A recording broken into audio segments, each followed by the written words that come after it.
যখন পশ্চিমা শক্তি আলোচনার নামে চাপিয়ে দিতে চায় দাসত্বের শৃঙ্খল, ইরান তখন রক্তে লিখছে প্রতিবাদের নতুন ইতিহাস। পারমাণবিক চুক্তি ছিন্ন করা হলো, নিষেধাজ্ঞার বিষবৃক্ষ রোপণ করা হলো, কিন্তু ইরান কি করে বিশ্বমঞ্চে উল্টে দিল সমীকরণ?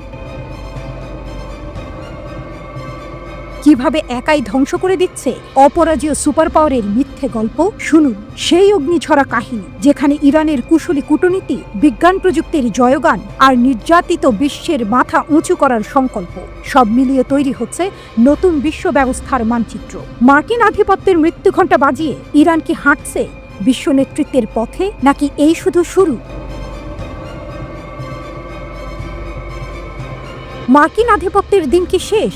ইরান কি নতুন বিশ্ব ব্যবস্থার নেতৃত্ব দিচ্ছে? আসুন জানি সেই অজানা গল্প যা বদলে দিতে পারে বৈশ্বিক শক্তির হিসাব নিকাশ। প্রেস টিভির বিশ্লেষণ। ট্রাম্পের চিঠি পৌঁছানোর আগেই উত্তর। ডোনাল্ড ট্রাম্প তখনও হোয়াইট হাউসে বসেননি, কিন্তু ইরান তারা আগেই জানিয়ে দিয়েছিল আমরা মাথা নোয়াই না। এই আত্মবিশ্বাস কোথা থেকে আসে?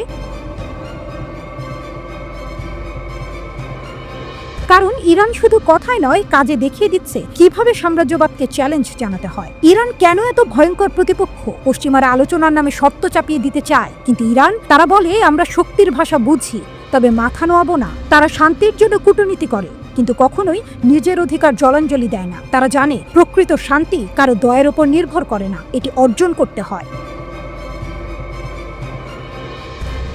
ইরান কি পারমাণবিক অস্ত্র বানাতে চায়? আয়াতুল্লাহ খামেনি স্পষ্ট বলেছেন, আমরা যদি পারমাণবিক অস্ত্র বানাতে চাইতাম, আমেরিকা আমাদের থামাতে পারত না। তাহলে ইরান কেন তা করছে না? কারণ তারা জানে শক্তি শুধু অস্ত্রে নয়, আদর্শেও থাকতে হয়। ইরান তার পরমাণু কর্মসূচিকে শান্তিপূর্ণভাবে ব্যবহার করতে চায়, বিজ্ঞান ও প্রযুক্তির অগ্রগতির জন্য, ধ্বংসের জন্য নয়। ট্রাম্প এসে কি করলে? 2015 সালে ইরান পারমাণবিক চুক্তি JCPOA করল। মনে হলো নিষেধাজ্ঞা উঠবে, কিন্তু 3 বছর পর ট্রাম্প ক্ষমতায় এসে সব ছিন্ন ভিন্ন করে দিলেন। পশ্চিমাদের মুখোশ খুলে গেল। ইরান বুঝল আমেরিকার কথার কোনো দাম নেই, ওরা আলোচনার নামে প্রতারণা করে। নতুন ইরান, নতুন বিশ্ব ব্যবস্থা।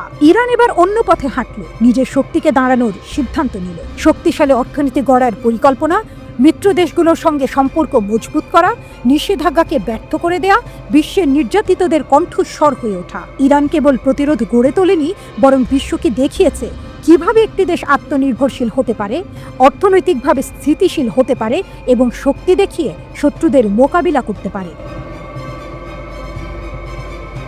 মার্কিন আধিপত্য কি টিকবে? পশ্চিমারা এখন দিশেহারা। ইরান একা একা তাদের পরিকল্পনাকে ধ্বংস করে দিয়েছে। শুধু তাই নয়, বিশ্ব এখন আমেরিকার আসল চেহারা দেখতে পাচ্ছে। ফাটল ধরছে পশ্চিমা জোটে। ইরান তার কৌশলে সফল হচ্ছে। একের পর এক নিষেধাজ্ঞার পরও দেশটি এগিয়ে যাচ্ছে, স্বনির্ভরশীল হচ্ছে এবং পশ্চিমাদের ওপর নির্ভরশীল না হয়ে তাদের চ্যালেঞ্জ জানাচ্ছে। এই শক্তি কি আমেরিকাকে পরাজিত করবে?